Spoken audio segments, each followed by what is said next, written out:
Managers suck, okay? Supervisors suck, bosses suck. And I'm gonna say it that way because I'm not even gonna do the disclaimer. I know we've all had a couple good ones here or there or whatever, but in general, managers suck. And you did not become a business owner so that you could suck or so you could become a manager, right? You became a business owner, why? So you could chart your own destiny, so you could do something the world hasn't seen yet, so you could provide a service the right way and take care of people properly because you were frustrated where you were at the last job or something like that, right? The problem is, as your company grows, as you do that thing and you get really good at it, and people start to hear about it, more of them come, many of you will hire additional people, right, to extend the service, to be able to serve and help more customers, more patients, more people. The problem is with that, you become a manager and a leader, okay? And you will be a manager. You may not want to be, you may not like it, you may avoid it. And I run into all kinds of business owners that really avoid it. And it's the baggage they carry from their past jobs, from the experiences they had where, the managers suck and they don't want to be that guy. So how do you not be that guy, right? We've all had the manager who's like, oh, you get what you need on a need-to-know basis, or I pass that information on a need-to-know basis. Well, I have an open door policy. We can never get in to talk to them. You'll only meet with them when you're in trouble, or it's an annual review and a raise or something like that's on the line. We've all had those kinds of experiences. We've had the person walk through and march through and, this dictatorial, top-down kind of deal that just, it doesn't feel right. It doesn't sit right with us. It's not why we went into business. I didn't go into business so I could be a boss and tell people what to do. The good news is you don't have to, all right? You don't have to. There are better ways to be a great manager. There are better ways. And what I want you to do is think about, mindset, okay? Mindset, I know it's overused, it's overblown. Everybody's got, oh, we're gonna talk about mindset and you gotta shift the way you think.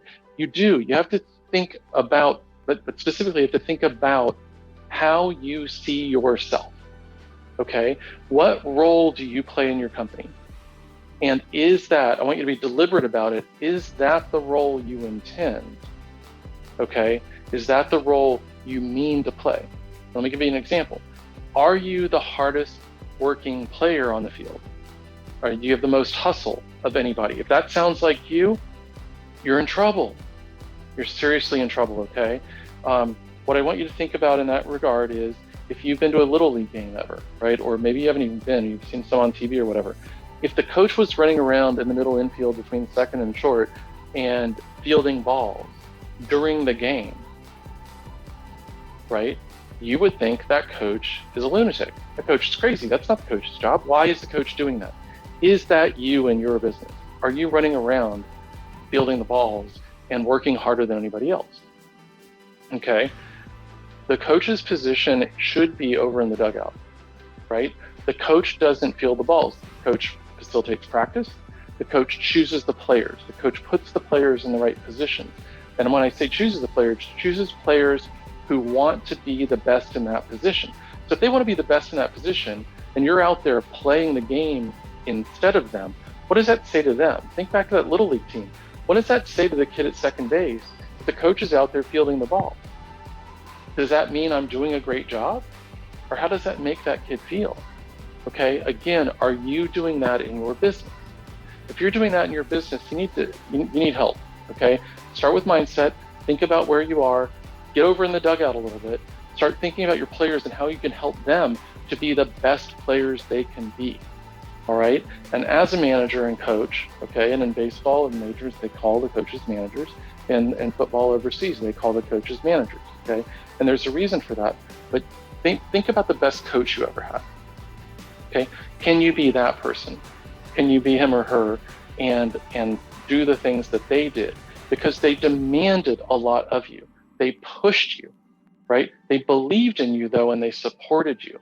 And that's not the experience a lot of us got at work, when we were growing up or later or after college or what have you. That's not necessarily the way most of our bosses and managers acted. They didn't act like our coaches that really, pushed us and were hard on us, but also really had our backs and believed in us, and we knew that, right? Think about the great coaches, the best coaches you've had, or the best coaches maybe your kids have had. and watch what they do and think about how can you apply those things. Because the things that you can control are the people, the players. You choose the players in your business, and you're choosing the ones that want to be the best in their position. Okay, and if you're not, you need to maybe rethink that too. Okay, you choose the plays, the strategy. You're the coach. You're in charge of what gets done in your business. That's your plays. That's the playbook that we work on in the 12 Pillars program and stuff. Okay, but the third thing you choose and that you are in control of is the culture. Okay, that's your core values, that's the physical presence, that's how you run things, it's your vision, it's all those things together that really underpin the culture. And ultimately, when you select the players according to those items, your culture thrives and grows. All right, so your mindset, are you the hardest working player on the field? If you are, cut it out. Okay, be the coach, make the players, help the players be the best they can be, right? Really support. This is what service leadership is about. It's not that you do everything for everybody, it's that you serve them and help them to be the best they can be in that position. All right, so mindset, who are you? Are you the hardest working player on the field? Are you the coach? You got to implement all the stuff to make it work. That's where I come in. If you need help, reach out. I'm here for you.